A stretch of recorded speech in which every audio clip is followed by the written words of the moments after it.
My name is Dara, DJ named Debhial.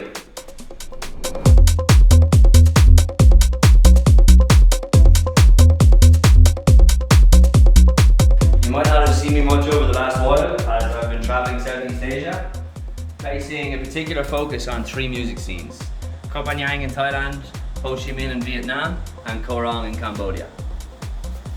I chose Southeast Asia after playing a gig in Rising Suns with Dara Casey. Dara basically described to me how there's a different scene for every niche in electronic music on this island, Koh Phangan. And that appealed to me so much. That combined with the low cost of living, and I was sold. The whole thing came about really fast. At first I thought I was moving to Australia with my friends who had planned a trip around Asia before they went there. I also had a wedding in Thailand that was locked in months previous. So then I meet Dara and he tells me all about Koh Phangan and Thailand and the scene here, and I was instantly hooked. I was sold and I dove head first into that idea. And next thing you know, I'm in Thailand. I'm here at the wedding. I'm traveling Vietnam, Cambodia, Thailand with my friends, and I just start integrating myself into the different scenes and different places as I traveled. Yeah, it just happened super quick. I couldn't be happier.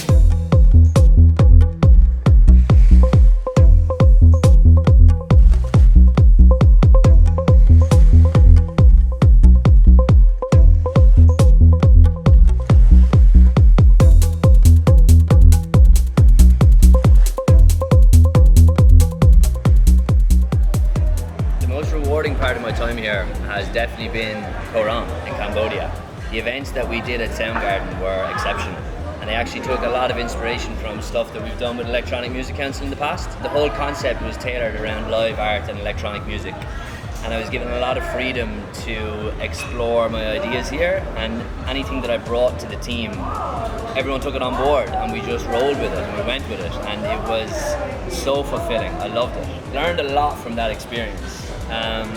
The main thing being to work with the people who make you feel good. The minute I got to Soundgarden, I was welcomed with open arms. I could tell instantly that they treated people with kindness and respect. To be honest, I did not get that same feeling from some other venues on the island, which was quite frustrating to work with.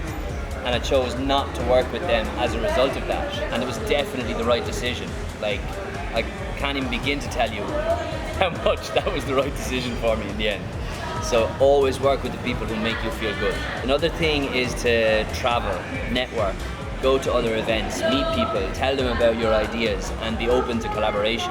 So how the series came about was myself and a friend, Walter, we went to Phnom Penh, the capital city of Cambodia, and we went to an exhibition in the Hyatt Regency, one of the fanciest buildings I've ever been in my life. The only drink you could buy was glasses of champagne for $7 or $8. You got like this much champagne in the glass. It was crazy. We had no right to be there, but it was amazing. It was really nice. And one of the artists displaying their work, his name was Minori. Similar age to me, similar wavelength, similar vibe, and we instantly clicked. I told him about the events we did with Rena Denny's in City Hall, where she did live art and we did techno.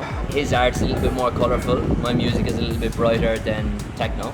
So we clicked. 2 weeks later, he's in Koh Rong and the event series kicks off.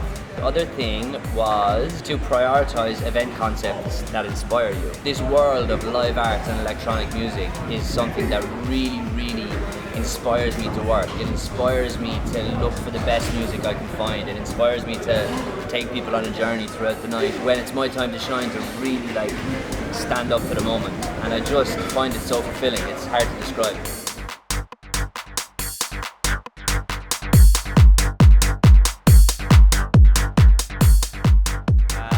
Took a while to get used to things, for sure. Some of my biggest struggles at the start was definitely getting used to budgeting, managing my money in such a way that I could survive here, pretty much. It's tough at the start because you're in a new country. There's like loads of different things you can be doing, loads of activities, lots of sights to see, all these kind of things that you want to be doing. You want to be looking after yourself, making sure you're eating right, training right, all that kind of stuff is very important to me. Prioritizing where I was spending my money and budgeting my money to make sure that I could afford to do all those things and stay here long enough to actually make it work. So that took some time to get used to. There was admittedly like a little bit of a rough patch that I hit when I was in Ho Chi Minh. So I was going through a breakup at the time. It was rainy season, the weather was horrendous, and I didn't have any of my close family or friends around me at that time.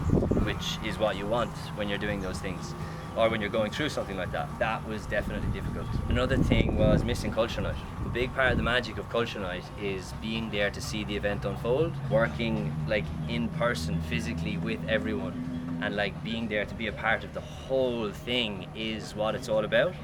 So for me, doing that remotely this year was really, really difficult. You know, I was jumping on Zooms at like midnight, 1 a.m. One time I think it was even 2 a.m. when I was jumping on a call, just because the time zone was so difficult to manage. I was like, yeah, I was responsible for the marketing, so it was like trying to line up with everything, but I wasn't there with everyone. And then when it came to the actual delivery of the event, when it happened, I wasn't there to be a part of it. And I really, really missed that, because it meant so much to me the 2 years previous. What we did with Laneway Gallery and then what we did in City Hall was like absolute career milestone. So missing it on the third year was really tough. That was very, very difficult. The key takeaways that I have, the first one is for sure, plan your money. Make sure that you have enough income either coming in or money saved up to make sure that you can survive here for long enough to get yourself into a music scene, because it takes time. Like, you're not just going to click straight away unless you have like a booking agent or something like that who's going to line everything up for you before you come. If you're getting out there and coming here to like hustle essentially to get yourself into the scene, you need a safety net behind you to make that work, because it's not going to happen straight away. The other one then is to not be afraid to seek professional help. But this is something that I was putting off for a very, very long time. And yeah, it's actually a bit of a scary thing, taking the leap to do that. Like, there was many times I put it off, many times I put it off, but when I actually did it, it made a massive difference. Especially it's a thing that's very difficult for men to do. So I suppose it's only right to kind of shed some light on that and make sure that people take the step and actually do it. Another thing then that I learned is to really think about why you do the things that you do. As I just described, a whole part of the magic of Culture Night is being there, being involved in the event, seeing it all unfold. So for me to work remotely was completely crazy of me to do that, but I just couldn't resist. I couldn't resist.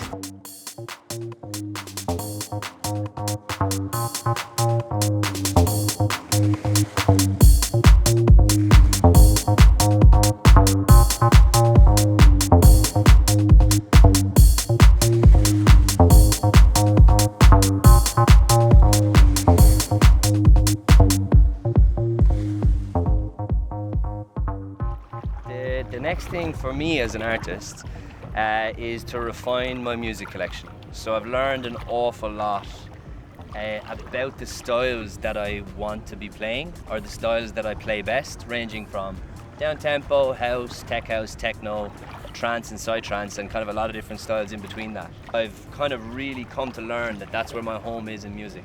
I'm spending a lot of time refining my collection around that, organising my collection based on that, and also organising it in terms of key, genre and energy, which is kind of the three key parameters that I usually base my decisions on when I'm performing a set, because I improvise quite a lot. Like, it's a little bit shameful how little I plan before I go to play a set.